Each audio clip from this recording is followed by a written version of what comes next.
Buenas noches a todos, bienvenidos a este acto de la Asociación Bernardo de Gálvez. Por ausencia de nuestro presidente, que obligatoriamente ha de estar esta noche en la clausura de un curso sobre seguridad y cooperación en el Mediterráneo, pues me ha tocado como vicepresidente el poder presidir este acto junto con nuestra secretaria, doña Araceli González, que además ostenta la representación de nuestro alcalde, que igualmente está en el acto al que antes me he referido. Esta noche tenemos en este hermoso salón un gran privilegio. En este hermoso salón, sobre todo hablo para los que no son de Málaga, están representados los rostros de aquellas personas, aquellos malagueños, que más contribuyeron al progreso de nuestra ciudad o que proclamaron su orgullo por haber nacido en esta tierra. Una tierra que hoy, en este salón, se viste de gala para recibir a nuestro conferenciante, el doctor don Jaime del Arenal Fenocchio, que es ministro consejero de Cultura de la Embajada de México en España. Es un honor para mí haberle dado esta mañana la bienvenida a Málaga y, por supuesto, poder presentarlo, ya que hemos tenido la ocasión de partir ampliamente en una opípara mesa, ¿verdad, señor consejero? Pues le hemos participado nuestras inquietudes y él nos ha sorprendido por su preparación, por su bonomía, como ustedes todos podrán ahora tener ocasión de comprobar. Don Jaime del Arenal tiene un currículum bastante extenso, son 2 folios de letra muy apretada, que yo voy a intentar resumirles porque lo importante es lo que él va a decir, no lo que yo pueda contaros, aunque sea sobre su persona en lo que ahora me voy a centrar. Él nació en la Ciudad de México, se licenció en abogacía en la Escuela Libre del Derecho en México, que es una institución privada pero de un alto prestigio. Cursó después maestría en Historia de México en la Facultad de Filosofía y Letras de la UNAM, la Universidad Autónoma de México, y posteriormente hizo posgrado en Historia del Derecho en la Complutense de Madrid y se doctoró también en Derecho en la Universidad de Navarra. Nos encontramos, pues, ante un mexicano que ha optado por España. Ha sido secretario académico e investigador de la Escuela Libre del Derecho, ha sido profesor del Colegio de México, ha participado como profesor invitado en la Universidad Autónoma de la Baja California, en la de Bari, en Italia, en la de Michoacán, en la Autónoma de Benito Juárez de Oaxaca. Imparte también licenciatura en Historia en la Facultad de Filosofía y Letras de la Autónoma de México. Es vicepresidente segundo del Instituto Internacional de Historia del Derecho Indiano, en lo que es especialista, y ha dado también impartido clases de Historia del Derecho en Buenos Aires, en Argentina. Él es académico de número de la Academia Mexicana de Jurisprudencia y Legislación y ha participado en numerosos congresos, tanto nacionales en México como en el resto del mundo. Tiene publicado, creo que son 7 libros sobre historia mexicana, sobre historia del derecho, y forma parte de consejos editoriales de diferentes medios, revistas de investigaciones jurídicas, la revista Art Juris de la Universidad Panamericana y del Tribunal Electoral del Poder Judicial de la Federación. Y a partir del año 2007 lo tenemos en Madrid como director del Instituto de México en España y ministro consejero de Cultura de la Embajada de México. Nos encontramos, pues, ante un auténtico experto, un experto en historia y un experto en derecho. Y hemos tenido una especial satisfacción al llevarlos a nuestro salón de sesiones de este ayuntamiento, en donde ha podido ver el facsímil de la Lex Flavia Malicitana, que, como bien saben, fue la primera constitución que tuvo este ayuntamiento de Málaga en el siglo I después de Cristo y que fue promulgada por el emperador Tito Flavio Domiciano. Para un especialista en Derecho, para un doctor en Historia del Derecho, para un especialista en Historia de México, para nosotros es un gran honor y una gran satisfacción poder tenerle hoy aquí entre nosotros. De modo que, profesor, muchísimas gracias por haber accedido a esta convocatoria y creo que ya pues podemos darle el uso de la palabra. Muchas gracias.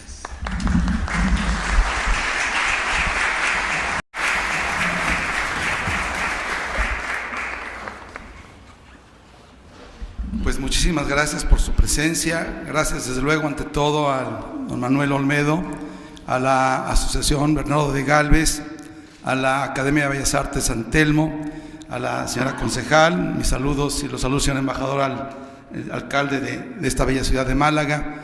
Y bueno, desde luego, muchísimas gracias a ustedes. Como han de saber, este año México festeja los 200 años del inicio de su independencia, y también el día de mañana precisamente se conmemora el centenario de la Revolución Mexicana. Desde luego que para los españoles es sin duda más significativo el primer acontecimiento que el segundo, porque el primero se relaciona con la historia española. Cuando don Manuel me hizo favor, o Manolo nos hizo favor de invitarnos a dar esta conferencia, volví a ratificar sin duda el primer sentimiento, el más grande sentimiento que he tenido como consejero cultural de la embajada en mi experiencia de 3 años aquí en España.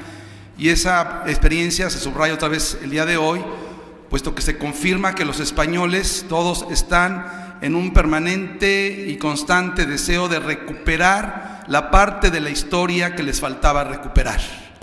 Si se ha hecho la historia española, se ha hecho la historia de la península, de los territorios españoles, de las autonomías, de los reinos, pero ha faltado hacer la historia de los españoles. Y cuando se hace la historia de los españoles, sin duda hay que hacer la historia de los españoles de aquí, de España, como la historia de los españoles que se fueron de España. España hasta hace algunos años era un país de inmigrantes, y la primera expresión de esa vocación emigrante fue la América.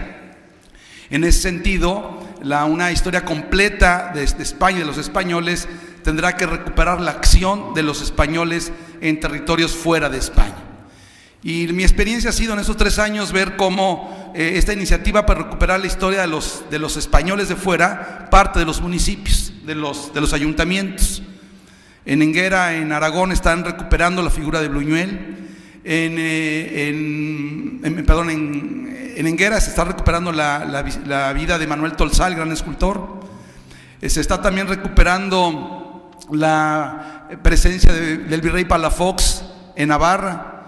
En Salamanca se recupera la de Vicente Cervantes, el primer catedrático de medicina. En Guadalajara se está recuperando la historia de Alonso de Veracruz, el primer catedrático de teología en la Universidad de México en el siglo XVI. Es decir, empiezan los ayuntamientos a recuperar a esos españoles que quizás se hayan olvidado aquí, porque efectivamente su acción no estuvo aquí. Aquí estuvo su formación, sus primeros pasos, sus primeros experiencias culturales o científicas. Sus primeros pasos fueron dados en España, pero su obra de madurez, su obra por la cual pasan a la historia, y en ocasiones, como el caso de Bernardo de Gálvez, a una historia que une a la historia de 3 países, se dio fuera de aquí. Esto es muy interesante porque si siguen por este camino, en el plazo de unas décadas, podrán los españoles hacer la historia, ahora sí completa, de los españoles.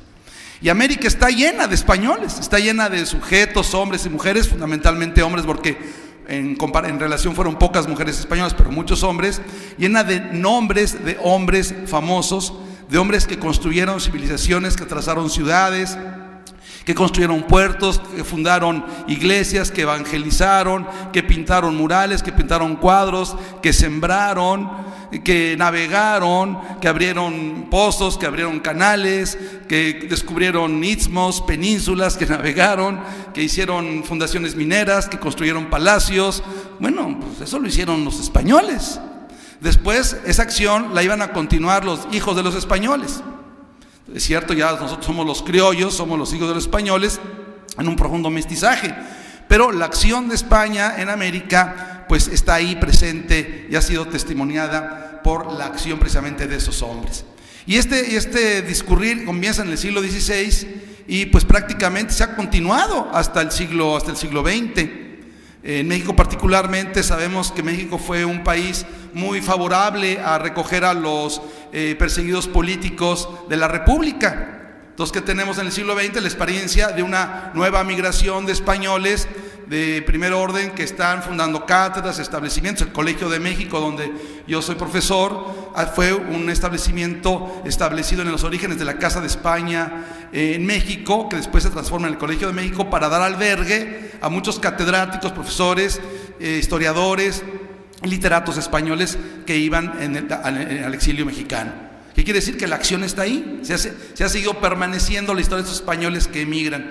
Y hablo nada más del exilio porque podemos hablar también de los que en el siglo XIX fueron emigrando por razones económicas. Acabo de estar la semana pasada, hace 2 semanas, en Asturias, y estuve en el Museo del Inmigrante.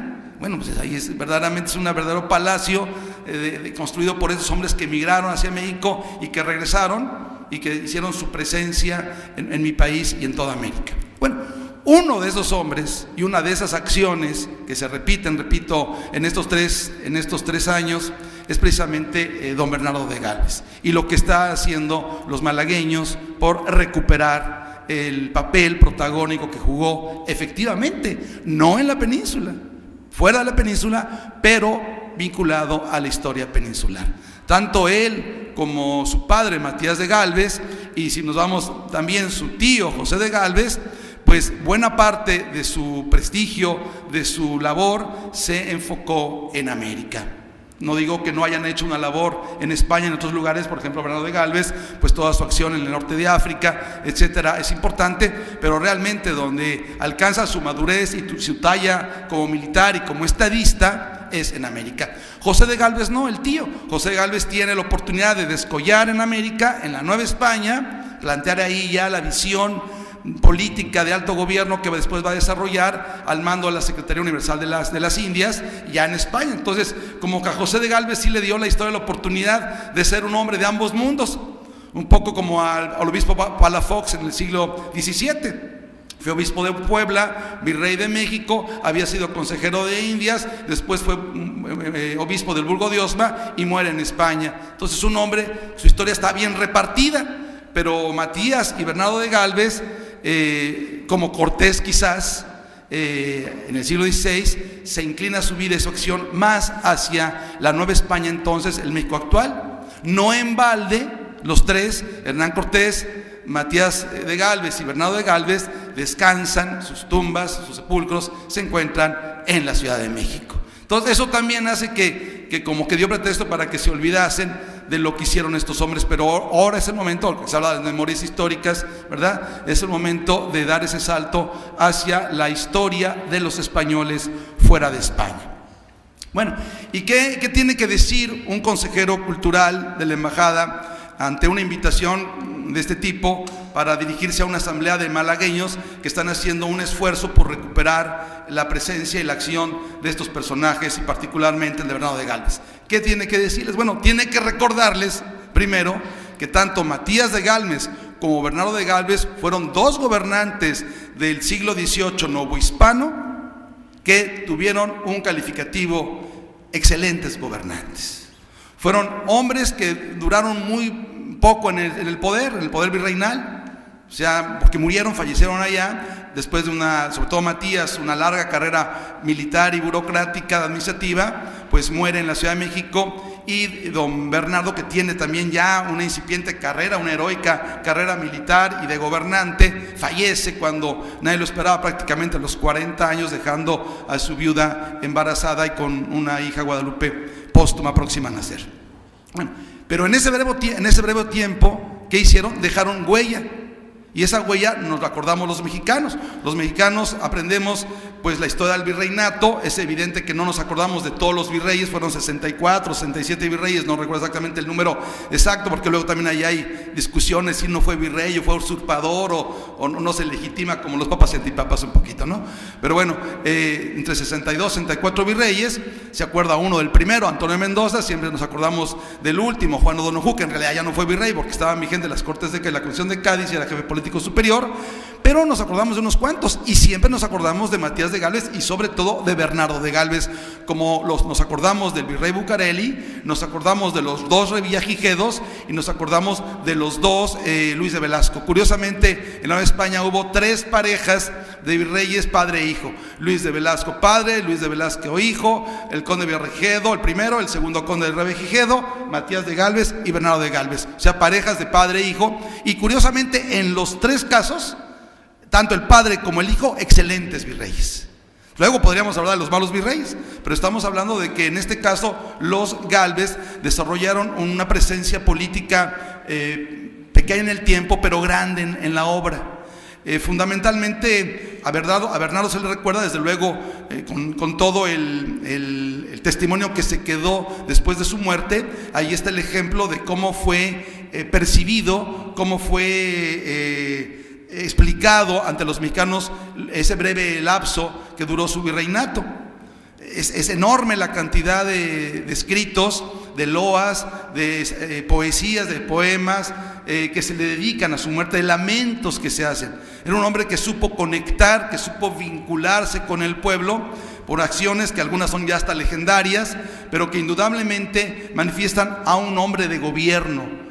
Quizás Bernardo de Gálvez sea más conocido por sus acciones como coadyuvador de la independencia norteamericana, su triunfo en Pensacola, como gran militar y como gran estratega, y sobre todo por el valor que tuvo cuando entró en la bahía, prácticamente cuando los demás estaban atemorizados por entrar. Pero se conoce poco su talla de estadista, y eso habría que rastrearlo más que los hombres de la historia militar. Nos preocupa más a los historiadores de las instituciones ver cómo fue su gobierno en la Luisiana, luego cómo fue el gobierno en Cuba y luego cómo fue el gobierno en la Nueva España. Y ya con esta experiencia, pues efectivamente don Bernardo de Gálvez supo conectar con una sociedad muy diferenciada. Y ahora también hay que cambiar el perfil de los virreyes. Y este perfil de los virreyes ya no son de la nobleza, ya no son los Mendoza, ya no son los Velasco, ya no es el conde de Moctezuma, ya no es el duque de Albuquerque, ¿no? Ahora son fundamentalmente militares, administradores, como los Gálvez. Es el perfil del virrey, hombres de acción, hombres que van a impulsar las llamadas reformas borbónicas. Detrás, desde luego, de Matías de Gálvez y de su hijo Bernardo está la acción de José de Gálvez. ¿Y quién es José de Gálvez? Pues el gran visitador de la Nueva España, que primero va a ver in situ qué es lo que se necesita hacer en América, vive ahí varios años, hace estudios profundos que hoy estamos conociendo, propuestas, está visitando tribunales, viaja, se toma nota, en fin, y cuando llega a España como secretario universal de Indias, pues comienza una labor de transformación institucional importantísima, pero sobre la experiencia, sobre el conocimiento. Y esta transformación que va a llevar a cabo José de Gálvez requiere de instrumentos, gente afín a su idea de transformar por vía del derecho, de ir haciendo madurar y modernizar a la sociedad novohispana en general americana. El establecimiento de intendencias, el establecimiento de las comandancias de provincias internas del norte, oriente y occidente, que van a cambiar mucho durante el tiempo, la disminución de los poderes virreinales, el establecimiento de los superintendentes de la Real Hacienda, la modificación, la creación de los regentes en las audiencias, la creación de nuevos virreinatos, el establecimiento de limitaciones de capitanías generales bastante autónomas como Venezuela y Chile. Bueno, y seguimos. Entre otras, en materia religiosa, desde luego, la expulsión de los jesuitas, que tanto iba a dar que hablar en América. Todo esto requiere hombres, y desde luego, pues a quién iba a confiar José de Gálvez en el reino novohispano, sino en su parentela inmediata. Porque ahí se da uno dando cuenta de que efectivamente la Nueva España es el lugar necesario de la transformación, pues para simplemente querer preservar los dominios americanos para la corona española. ¿Por qué? Porque para finales del siglo XVIII, sin duda, la amenaza del norte del septentrión americano es ruso e inglés. Ruso e inglés. Ya están descendiendo los rusos por Alaska y los ingleses siguen por el Oregon y están penetrando todavía antes de la independencia norteamericana, sobre todo después del triunfo de la Guerra de 7 años, cuando prácticamente le rompen la presencia a Francia, su presencia en España, en América. Pues prácticamente ¿quién va a detener a los anglosajones? Entonces esto habla pues de la necesidad de contar con hombres ilustrados, hombres conformes de que es posible transformar con el derecho, con la ley, con la acción política, con la acción económica, una sociedad. Y sin duda es el papel que representan estos hombres como son Bernardo y Matías de Gálvez. Ahora bien, la opción militar también fue una opción que necesariamente se tenía que fortalecer. La formación del ejército novohispano también es una de las grandes reformas borbónicas del siglo XVIII. Ya se habla de militares de carrera, ya se habla de cuerpos de regulares, se ordenan las milicias provinciales con población nativa, y precisamente estas fuerzas militares son las que van a conducir el proceso de la independencia. Criollos e indígenas al servicio de la corona y criollos e indígenas rebeldes a la corona. Es decir, estamos encontrando prácticamente las mismas conformaciones sociales en unos ejércitos que en otros. ¿Por qué? Porque las tropas expedicionarias van a llegar muy tardíamente a la Nueva España, pero ya se habla pues de un cuerpo de regulares. Los milicianos, no por ser milicianos, no están sujetos al fuero militar y están fijos a una reglamentación propia de los militares. Esto es también una novedad que sin duda responde a las necesidades de salvar al imperio. Pero esto que estaba claro, que lo tenían claro ante quién había que salvar el imperio, esta claridad de miras que tiene José de Gálvez, que quizás también tuvo el propio conde de Aranda, yo creo que también lo tuvo, se va a perder totalmente con Godoy y se va a perder totalmente ya en el periodo de Carlos IV y de Fernando VII, donde lo que priva, lo que es fundamental es los problemas y los asuntos de la península, y yo diría que hasta los pleitos familiares. Y aquí sí es donde España perdió la óptica y no supo oír los reclamos de los americanos. ¿En qué consistían estos reclamos de los americanos? Son muy sencillos. Tampoco hay que bucear demasiado en los papeles para tratar de encontrar el hilo negro. Lo que los americanos querían era, primero, que se les reconociera mayor autogobierno, mayor presencia en el gobierno. Una presencia que habían tenido en los siglos XVI y XVII. Y que los Borbones, que finalmente encabezan una idea de Estado más centralizado, y bueno, estoy hablando ahora sí que le estoy diciendo el Padre Nuestro al Papa, ¿verdad? Porque ustedes son españoles, entienden esto perfectamente, y significaba la unidad estatal y la vinculación más vertical, más jerárquica con las autoridades metropolitanas. Es decir, el viejo esquema de autonomía, de autogobierno de los Austrias va dando paso a modernas formas de control político que son mucho más verticales y más directas. Y entonces aquí para España le fue más fácil funcionar con un sistema de burócratas. Ya hablé de lo bueno del sistema, sus grandes virreyes, pero también es cierto que una parte de ese sistema de control pasa por una serie de funcionarios secundarios, muchos de ellos provenientes de la península, y pongo el ejemplo típico del personaje que estamos platicando hoy en la mañana con Manolo, que es Eusebio Ventura Beleña, un oidor de la audiencia de Nueva Galicia, que se convierte en un actor importante en el establecimiento de estas reformas borbónicas. Bueno, ahí hay una serie de funcionarios intermedios muy burocráticos que le están cerrando el paso a los criollos. Le están cerrando el paso a los criollos y que están, y aquí estamos en el cabildo municipal, también otra de las víctimas del centralismo político de la modernidad, le están cerrando el paso a las autonomías municipales, que en América son muy distintas a las de España. En España las autonomías municipales están finalmente consagradas por los fueros, ¿no? Los fueros tradicionales de los españoles, quizás más en el norte que en el sur, pero también en el sur están los fueros españoles, la ciudad privilegiada por un estatuto jurídico particular, ¿no?, que limita al monarca. En cambio en América no. En América los estatutos municipales no limitaron al monarca. ¿Por qué? Porque los estatutos municipales, las ciudades fueron creadas por el monarca. Pues ni modo que el monarca dotara la ciudad y luego se limitara. pero sí los dotó de un sistema de autonomía en el sistema de rotación de cargos públicos, donde dejó que los criollos, ¿verdad?, tomasen las riendas de la vida municipal. Bueno, esto de alguna manera se empieza a cerrar en el siglo XVIII por estos afanes centralizadores del Estado moderno, y va a empezar a ahogar los pocos espacios de autonomía política que tienen los criollos. Por otro lado, también las comunidades indígenas empiezan a ser modificadas. Las comunidades indígenas, hablábamos también en la mañana de este tema, de cómo se pudieron haber preservado durante 300 años y siguen vivas en nuestros países que tenemos población indígena. ¿Cuál fue el sistema de sobrevivencia que tuvieron? Pues sus tierras, tenían su personalidad jurídica, eran comunidades de tierras, con sus gobiernos, su patrimonio, sus privilegios.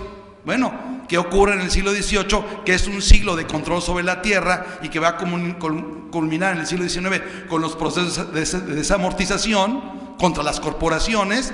Ustedes hablan de la desamortización de las corporaciones eclesiásticas, pero ojo, en América, bueno, también aquí, pero en América la desamortización afectó no tanto a la iglesia, que sí la afectó, pero primero afectó a las comunidades de indios.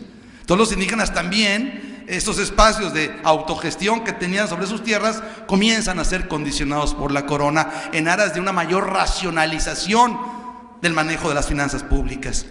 Y si añadimos el tema que ya todos conocen, que es el de la iglesia, no solamente se reduce a los jesuitas, a la expulsión de los jesuitas, sino se reduce a un tema capital y fundamental, que en buena medida está detrás del movimiento de Hidalgo y de Morelos en 1810 en mi país, que es el asunto del fuero eclesiástico, que la propia corona está también queriendo condicionar, mermar y debilitar. Ya no se diga la presencia del clero regular, que la iglesia borbónica no va a tener ningún interés en prohijar ni fortalecer. Va a favorecer sobre todo el predominio de la iglesia diocesana, de la iglesia de los secular. Pero bueno, entonces ahí tenemos 3 puntos que demuestran cómo la sociedad novohispana, que por una parte está viviendo el auge económico y por otra parte está viendo el constreñimiento a lo político, y que ese auge económico, si bien sí queda en América mucho, ya con las crisis de la monarquía de finales del siglo XVIII y principios del XIX, está viendo cómo toda esa riqueza se va hacia la península, hacia Europa. Bueno, pues esto que fue lo que provocó realmente el estallido de la insurgencia. Que si la crisis de 1808 fue el detonante, pues es una cosa que podemos todos estar de acuerdo, pero ojo, no es el primer detonante. O sea, lo que quiero decir es que no fue 1808, la crisis de 1808, lo que provocó la independencia de América. Eso es falso de toda falsedad. Es un detonante, es una causa, es un detonante, pero las causas son más complejas. Las causas se dan fundamentalmente en la situación que está viviendo los territorios americanos respecto de la corona. Si a eso le añaden que los buenos conductores políticos como los Gálvez no tuvieron sucesión, no tuvieron sucesores buenos, sino al contrario, vinculados a redes de corrupción, entenderemos que pues el horno no estuvo para bollos cuando en 1808 llegó una noticia fatal a nuestros países. Por primera vez en cientos de años, y me estoy refiriendo también al pasado prehispánico y al pasado inca, no nada más desde el siglo XVI, por primera vez no había un rey que gobernase. Por primera vez. Nunca había pasado eso, nunca había ocurrido eso. El rey no estaba, y el que se decía rey no se reconoció como tal. Porque también otra, aquí en España muchos españoles le juraron lealtad a José Bonaparte, aquí en la península. En cambio en América nadie.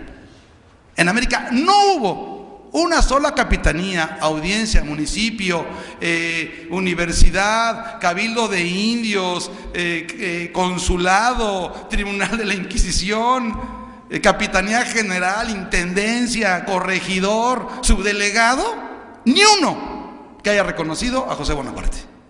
En cambio aquí el Consejo de Castilla, nada más principiando con el Consejo de Castilla, dijo: yo sí lo reconozco. Es decir, ¿Qué ocurre? Que América está mostrando su más absoluta y total lealtad al monarca español, que está preso, pero no tiene rey, no hay rey.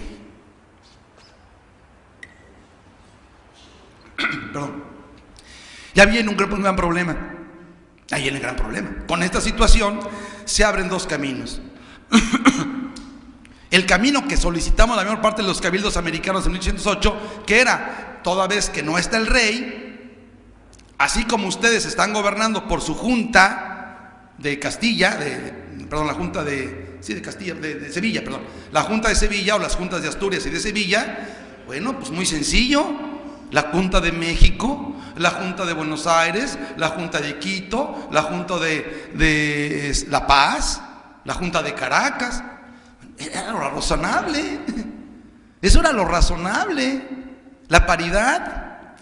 Y ahí la torpeza política española de 1808-1810 fue enorme. No, ustedes no se gobiernan por sus propias juntas, sino que todos se gobiernan por la Junta de Sevilla. ¿Y por qué? Pues porque así lo decimos. Y ahí fue ahora sí que la gota que derramó el vaso.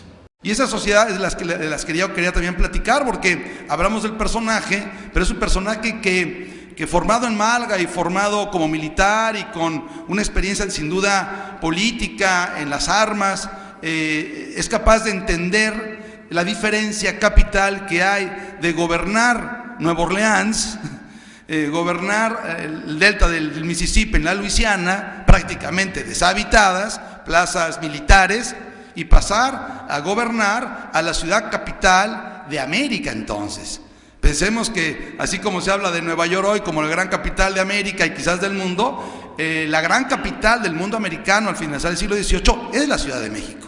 No hay ciudad en América que se compare ni en sus dimensiones, ni en su tamaño, ni en su riqueza, ni en su importancia, ni en sus instituciones académicas a la Ciudad de México.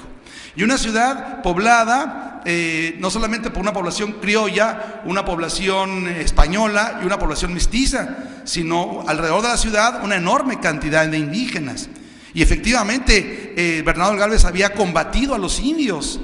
Su primera experiencia es militar y de alguna manera estar en Chihuahua. Él ya había estado en la Nueva España, en las provincias internas, y había combatido a los indios apaches, a este grupo de indígenas que hay que diferenciar claramente de los indígenas de Mesoamérica y del Perú. A veces nos olvida que los indios americanos son muy diferentes entre sí. Y él había combatido a estos indios apaches, inclusive creo que ellos lo hirieron una pierna, no estoy muy seguro, pero de pasar ahí de esa experiencia a gobernar a una inmensa población indígena muy distinta, que está sujeta a un orden político, en una idea de orden jurídico, que reconoce una vida urbana, ciudadana, que es creativa, que coadyuva en la construcción de iglesias, que construye en la construcción de conventos, de edificios civiles, incorporando su propia visión estética. Un indígena que aporta sensibilidad, que aporta problemas políticos, pero que tiene también posibilidad de negociar sus conflictos en tribunales.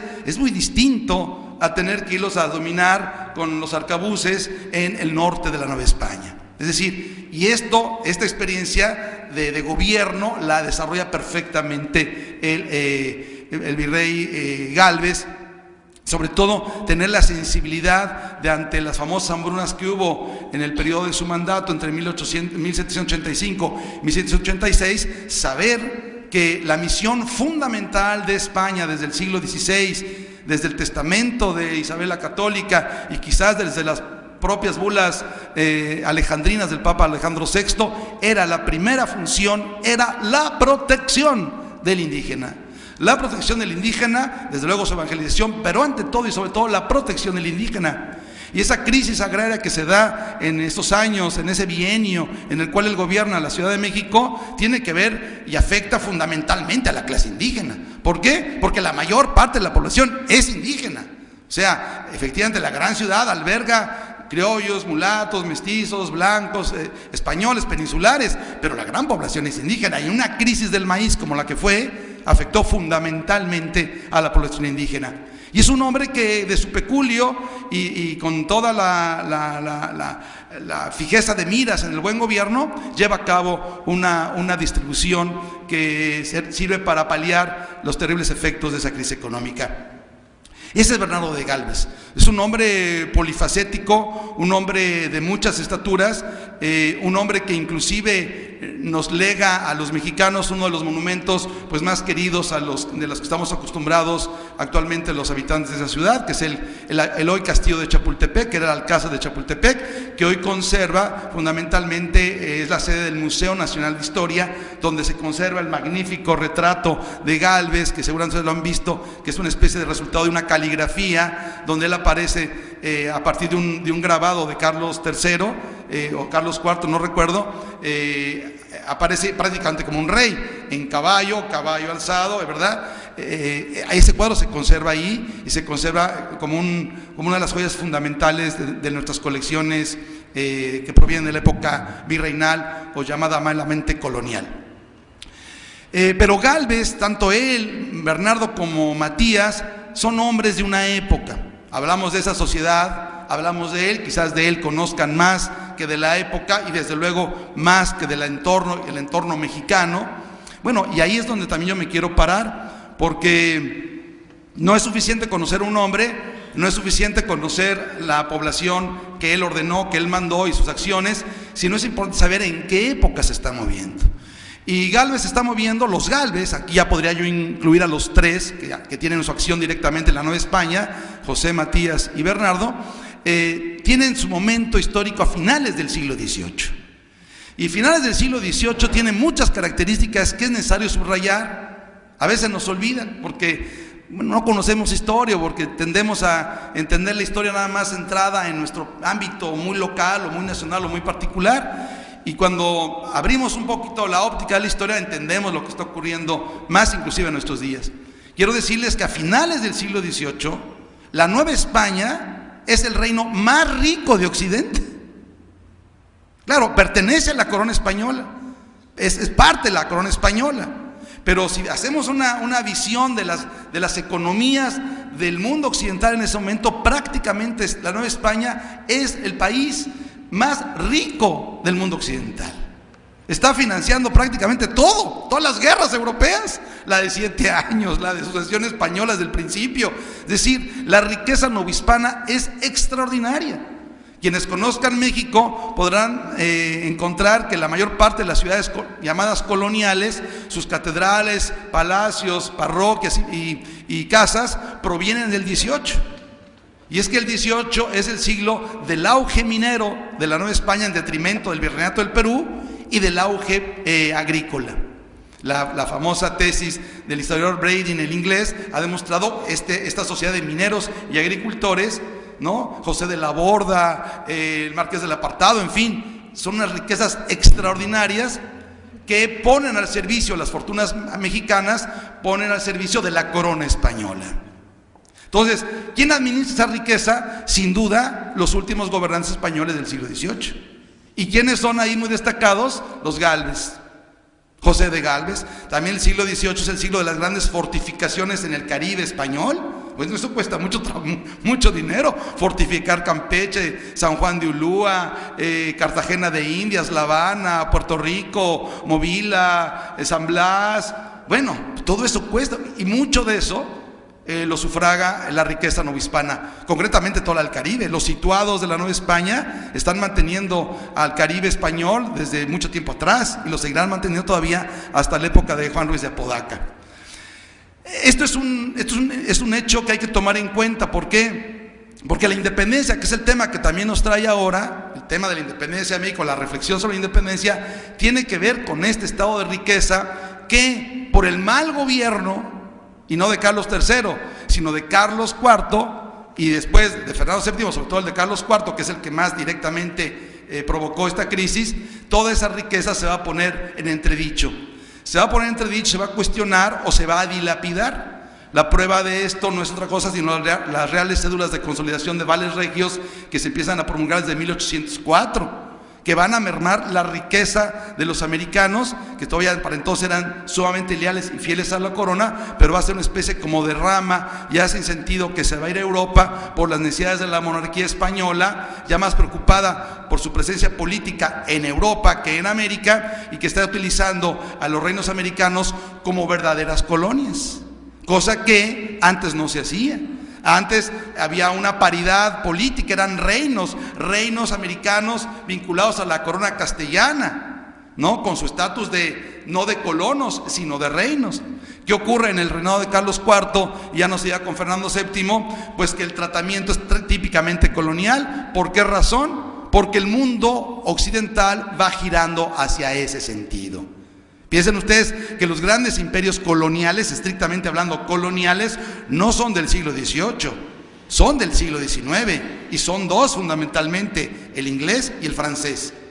Esos son los típicos imperios coloniales. Después van a subirse en ese carrito los alemanes, los belgas, que está de moda con la novela de Vargas Llosa, los belgas, los alemanes, los italianos van a querer, y también los españoles van a tener el enorme error político de haber transformado su idea imperial, su idea de monarquía dual, ¿no? Paritaria, que todavía en Cádiz se expresó perfectamente en una idea de equiparación, de cierta igualdad, para comportarse como una potencia meramente colonial. Y entonces se entiende pues ya Cuba, y se entiende Puerto Rico, y se entiende Filipinas. Pero ya para entonces los americanos, los súbditos de los españoles leales, habíamos declarado nuestras particulares independencias, sin duda, porque se había transformado la idea del buen gobierno, ese buen gobierno que encabeza Matías y Bernardo de Gálvez con otros, por el mal gobierno de un Branciforte, de una Sanza, de un Iturrigaray, ya inclusive algunos de ellos bastante corruptos, ¿no? Bastante vinculados a sus propios y particulares intereses, y habían abandonado la idea tradicional del buen gobierno, a un grado tal que, fíjense, la crisis de la Nueva España, y lo hago para de alguna manera destacar lo que no es limpio respecto a la limpieza del gobierno de los Gálvez, que de haber seguido ese camino de los Gálvez, probablemente la independencia hubiese sido de otra manera, se hubiese llevado por el prado de la autonomía y después de la independencia, pero lo que ocurrió fue un desastre para España y para América. O sea, podremos descrupelar muchos detalles heroicos y hablar de muchos héroes, pero económicamente, políticamente, el siglo XIX fue desastroso para España y para América. ¿Por qué razón? Porque no supimos cómo llevar a cabo el proceso de la independencia. Y lo digo fundamentalmente por este detalle. El primer golpe de Estado que se da en lo que fue la Nueva España, auténticamente golpe de Estado, se dio cuando se depone al virrey Iturrigaray, y lo deponen los propios peninsulares para poner un mariscal vejete que era Pedro Garibay. Eso fue lo que ocurrió, y España sanciona eso. No lo sanciona el rey porque el rey está prisionero, pero lo sanciona la Junta de Sevilla, y después lo va a sancionar la regencia. ¿Qué quiere decir? Que se estaba perdiendo la brújula que había orientado con tan buena marcha a los gobiernos españoles, los reyes españoles antes de Carlos IV. Sin duda, el precio que tuvo que pagar España por vincularse por pactos de familia a la Francia napoleónica primero, y después ya no le quedó de otra, romper con la Francia napoleónica y vincularse a Inglaterra, pues ya España estaba verdaderamente con la brújula perdida, y no supo entender los reclamos de autonomía, muy sensatos, muy tímidos, yo diría, muy de sentido común, que desde todas partes de América le estaban llegando al Consejo de India. Hay una carta del amigo de Bernardo de Gálvez, Saavedra, ¿no? Francisco de Saavedra, donde prácticamente es una carta que uno lee y es profética, ¿no? Es profética la carta porque va anunciando que de no cambiar, de alterarse el buen gobierno que se lleva actualmente y llevarlo por el mal gobierno, así lo dice prácticamente, palabras menos, no lo recuerdo, se va a perder la América. Y se perdió la América. Se perdió la América, ¿por qué? Porque no se siguió el camino de los buenos estadistas. La corona siempre vigiló mucho el cuidado de sus virreyes. Ustedes saben que al finalizar el virreinato de cada uno de ellos había una institución que ojalá se estableciera otra vez. Yo no sé por qué no se establece, si está en nuestra tradición jurídica, tanto española como americana, el juicio de residencia. Al acabar el periodo, si no es que no moría el virrey desde luego, se le enjuiciaba, sea lo que fuera, se le enjuiciaba, estaba sujeto a residencia. Y ahí venían una serie de proclamaciones, un juicio abierto donde todo el mundo estaba facultado para ventilar los problemas del virrey, o sea, señalar lo que había sido su buen gobierno o mal gobierno. Ese juicio se llevaba en España, en el Consejo de Indias, y el resultado significaba la inhabilitación, sanciones pecuniarias, sanciones penales, en fin. Y realmente, cuando uno estudia los juicios de residencia de los 64, 62 virreyes de la Nueva España, prácticamente todos, no todos, bueno, no todos, pero la inmensa mayoría dejan un buen sabor de boca. Tan es así que en el cursus honorum que se da en el virreinato, sobre todo en los siglos XVI y XVII, cuando el virreinato del Perú es más importante que el de la Nueva España, pues muchos virreyes de la Nueva España, como premio, los premia la corona siendo virreyes del Perú, ¿no? Se habla entonces que, bueno, reconozco que lo hiciste bien aquí, ahora te doy la joya de la corona, que es el Perú. Y ya en el siglo XVIII la joya de la corona no es el Perú, es la Nueva España. Hasta ahí llegamos. Y llegó un momento en el cual también, ante estas dudas provocadas por los propios españoles, de que había españoles que podían ofrecer a América a Napoleón, no, nada más es una leyenda, Hoy sabemos que no fue así. Hoy sabemos que Napoleón lo mataron, lo derrotaron en Waterloo, que se murió en 1821. No, ya que sabemos la historia, podemos interpretarla por lo que pasó. Pero en 1809, señores, muchos americanos piensan que algunos españoles pueden vender América a Napoleón. ¿Por qué? Porque ha habido muchos españoles en la península que están de acuerdo con Napoleón. ¿Y por qué en España no va a haber? El grito que da el padre Hidalgo en 1810 es, finalmente, vive el rey y muera el mal gobierno. Y hoy se conoce que en buena medida la reacción de Hidalgo es precisamente provocada por el temor que hay de que los españoles vendan el reino a los franceses. Y es que el mal ejemplo, ¿quién lo dio? Pues el propio rey, porque la corona no se podía vender, no se podía entregar. Y que hace Carlos IV, pues se entrega a Napoleón. Bueno, si el rey lo hace, eso es lo que está detrás de nuestra independencia. Es lo que está detrás de nuestra independencia. Un grito planteado y un grito no escuchado. Los españoles reaccionaron tarde en las Cortes de Cádiz, ya era demasiado tarde. En 1810, este año conmemoramos el inicio de las Cortes de Cádiz, dentro de 2 años conmemoramos el bicentenario de la Constitución, una Constitución que quiso ser paritaria, que quiso ser igualitaria y no lo consiguió. Decepcionó también a los americanos. Ni modo, eso hay que decirlo en Málaga y en Cádiz, en Andalucía, porque va a haber muchos aplausos a las Cortes de Cádiz, pero también hay que decir lo que no hizo las Cortes de Cádiz. Y Cádiz no declaró la igualdad con América. Una cosa es decirlo por escrito que son iguales, y otra cosa a la hora de repartir los diputados, yo tengo más y tú menos. Oye, pues hay más habitantes en América, sí, pero son menos diputados. Y mucho más aquí de Andalucía, y mucho más de Navarra, y mucho más del País Vasco. ¿Y por qué? Pues porque yo lo digo. Oiga, pues si somos todos, en el artículo primero está diciendo que somos iguales. No, pero es que iguales, pero no tan iguales. Y segundo, tampoco somos iguales en el sentido que ustedes tienen castas negras, mulatos, y los negros aquí no juegan con la ciudadanía, O sea, fuchi. Oiga, pues que aquí en las costas del Perú, de Guayaquil y Maracaibo y la isla Margarita y Veracruz y Campeche, pues hay muchos, y el sur de la Intendencia de México, pues sí, pero esos no juegan para la ciudadanía. Y tampoco te concedo ningún autogobierno. Y te doy la Constitución, pero no te doy el autogobierno. También fue una gran frustración para los americanos. Podemos hablar mucho en favor de las Cortes de Cádiz, sin duda, pero también podemos cuestionar, como lo cuestionaron no nosotros, los americanos de entonces, que es lo que está provocando el descontento. ¿Qué había ocurrido? Pues que había ocurrido sinceramente lo que el padre Hidalgo había demostrado en su grito, que España estaba mal gobernando América. No, para un historiador como nosotros, que estamos acostumbrados a ver el largo periodo indiano que va de 1500 a 1821-24 en toda América, pues queda bien claro, bueno, ¿cómo lo hicieron los españoles para mantener el orden y la paz durante 300 años? ¿Cómo? Son la admiración de ingleses, de franceses, la envidia. ¿Cómo le hicieron los españoles? Si hubo problemas, si hubo alguna rebelión por ahí, no digo que no. hubo injusticias. ¿Cómo le hicieron? ¿Cómo le hicieron para mantener el orden, para crear un orden desde la Alta California hasta el delta del Río de la Plata? ¿Cómo? Porque ustedes quizás no hayan viajado 11 horas en avión y no salir del continente, bajarse en un avión en Buenos Aires y seguir hablando español. Cuando tengan experiencia se van a plantear esa pregunta: ¿cómo? Me subí en California, en San Francisco, y me bajé en Buenos Aires. Me eché 11 horas de vuelo de avión y me bajé y me siguen entendiendo.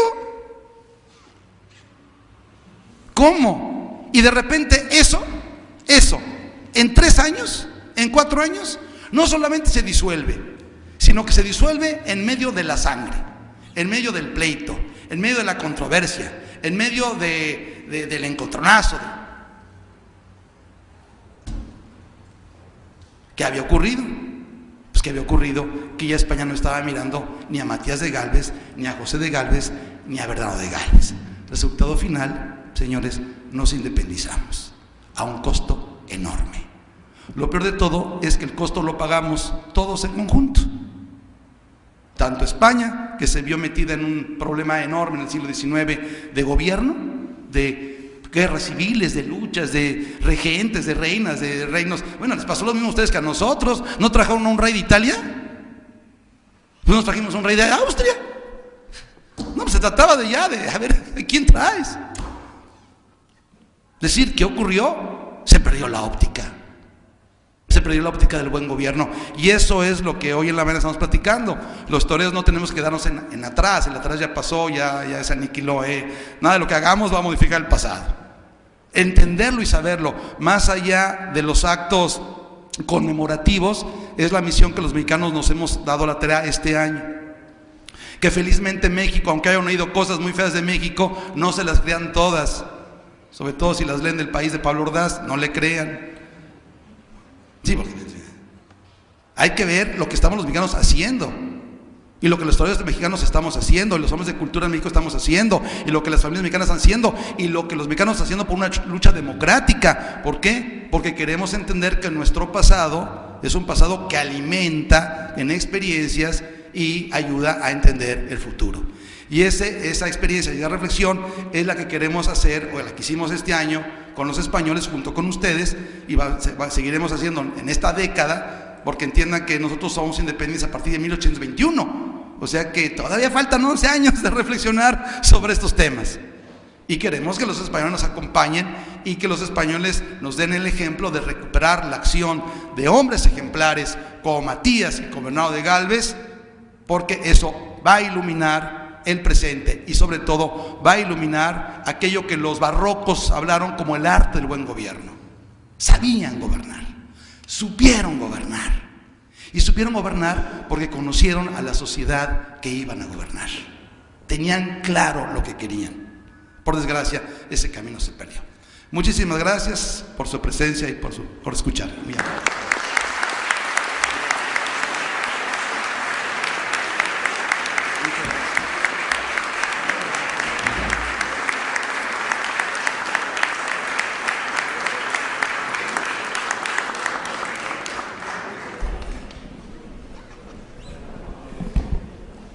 Bien, creo que ha sido una conferencia magistral, que nuestras previsiones se han cumplido. El doctor del Arenal es un auténtico fenómeno y nos ha ilustrado a todos de una forma extraordinaria. Yo quiero felicitarle en nombre de todos, en nombre de la asociación, y seguidamente vamos a tener 3 pequeñas cosas. La primera es que nuestra secretaria, delante del retrato de Bernardo de Gálvez, al que él tanto ha alabado, pues le va a imponer el escudo de nuestra asociación, nuestro emblema, en un momentito. Enhorabuena.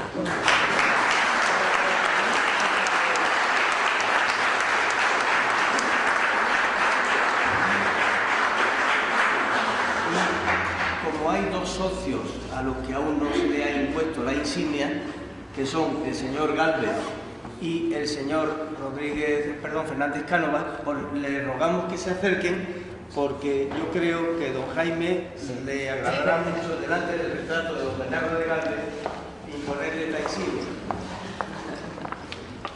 José Luis Gálvez.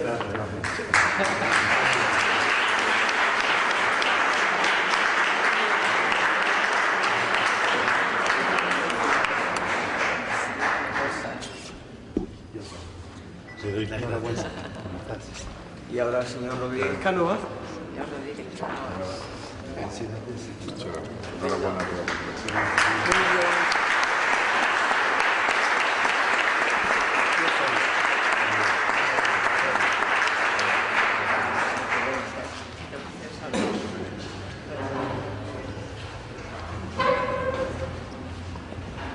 Nosotros, como asociación, tenemos unos fines estatutarios que pensamos que estamos cumpliendo, pero queremos llegar más allá. Queremos hacer algo que tenga una proyección en México y una proyección que recupere en México el nombre de Bernardo de Gálvez, no ya como virrey, como militar de prestigio, como héroe, sino como hombre preocupado por otros hombres, en este caso niños. Se ha aprobado que iniciemos los trámites para poder reunir 1 millón de euros que permitan construir en México un centro de acogida, de formación para los niños que hoy no tienen esa posibilidad, y en ello vamos a empeñar todo nuestro esfuerzo.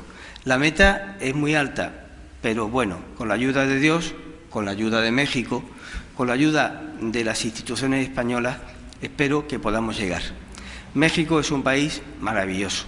Los que tuvimos la fortuna hace 2 años de estar allí y de colocar la lápida de bronce en la tumba de Bernardo de Gálvez, pudimos comprobar que México es un país de ensueño, que es un país que nos acogió de maravilla y que será mucha la distancia que hay en la geografía entre México y España, pero que desde el corazón yo creo que son 2 países que están íntimamente unidos y que estas iniciativas, las palabras del doctor Arenal y la iniciativa de la Asociación Bernardo de Gálvez, va a concretarse en una iniciativa social que perpetuará el buen recuerdo de Bernardo de Gálvez. Por último, el último aviso es que, si Dios quiere, el jueves día 2 de diciembre vamos a hacer pues algo así como la presentación pública a la sociedad malagueña de nuestra asociación. Y hemos organizado un acto que va a tener como fundamento del mismo el concierto biográfico sobre Bernardo de Gálvez, la vida de Bernardo de Gálvez en 14 canciones. Hemos invitado, por supuesto, al doctor del Arenal a que comparta con nosotros ese día que va a ser memorable. Le hemos también rogado que transmita al embajador de México nuestro deseo de que pueda asistir a esta conmemoración. También se ha cursado invitación a la Embajada de Estados Unidos, por si el embajador, señor Solomon, pues quiere venir a Málaga, y ese día va a ser un día grande porque recordaremos a Bernardo de Gálvez con música, que es casi el mejor lenguaje que se puede utilizar. Y por último, para agradecerle a don Jaime del Arenal su magnífica conferencia, la deferencia que ha tenido en querer venir a nuestra ciudad para hablarnos de una forma tan magistral de la historia común de España y de México, pues vamos a hacerle entrega de un pequeño recuerdo.